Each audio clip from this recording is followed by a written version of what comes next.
Voilà. Terminons avec cette arrestation musclée en plein direct à Tunis. Hier, l'interpellation de l'avocate Sonia Damani qui provoque une onde de choc dans le pays. Donc cette avocate avait critiqué le régime de Kais Saied notamment. Est-ce que ce tournant sécuritaire, ça vous rappelle les années Ben Ali peut-être, Georges Fenech ? Absolument pas. Franchement, non. Sous Ben Ali, on pouvait critiquer beaucoup de choses, notamment en matière de corruption, etc.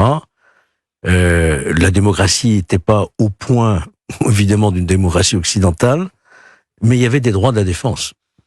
Il y avait des procès qui se tenaient au regard, d'ailleurs, sous le regard de la communauté internationale. Là, je défends pas le régime Ben Ali, mais je dis c'est une réalité. Il s'inscrivait d'ailleurs dans l'après-Bourguiba, dans cette tradition démocratique, tunisienne, d'indépendance, d'égalité homme-femme, d'économie, de fleurons. Aujourd'hui, on assiste à quoi, pardon, à une véritable mainmise d'un homme sur le pays. Le Parlement ne fonctionne pratiquement pas. On attend toujours cette constitution. Et la justice, qui est sous le boisseau, aller arrêter une avocate à la maison des avocats avec la force publique parce qu'elle a critiqué le régime, c'est pas la Tunisie que j'ai connue et où je suis né d'ailleurs. C'est pas la Tunisie que j'aimais et vraiment je ne la reconnais pas. La manière dont ils ont traité les migrants qui mouraient dans le désert aussi de faim et de soif. J'espère que la Tunisie va se réveiller très vite. En 2021, Kais Saied avait prétexté un péril imminent pour s'octroyer ses pleins pouvoirs. Oui, mais le péril c'est lui aujourd'hui. Hein. C'est même constat, Mathieu Hoc. Le constat, il est qu'aujourd'hui la Tunisie devait justement rentrer dans la modernité du 21e siècle avec les printemps arabes en 2011.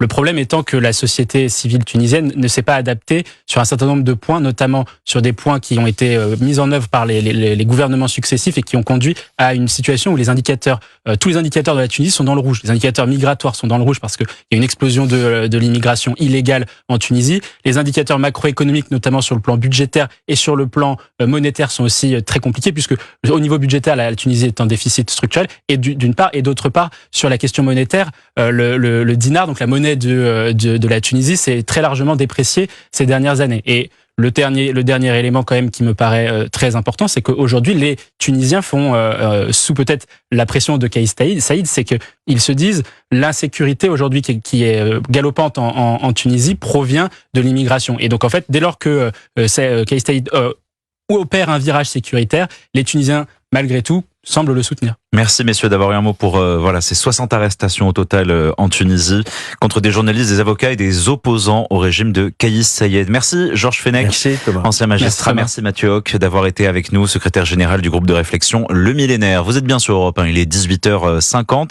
C'est l'heure de retrouver Julia Vignali qui reçoit ce soir la danseuse Aurélie Dupont.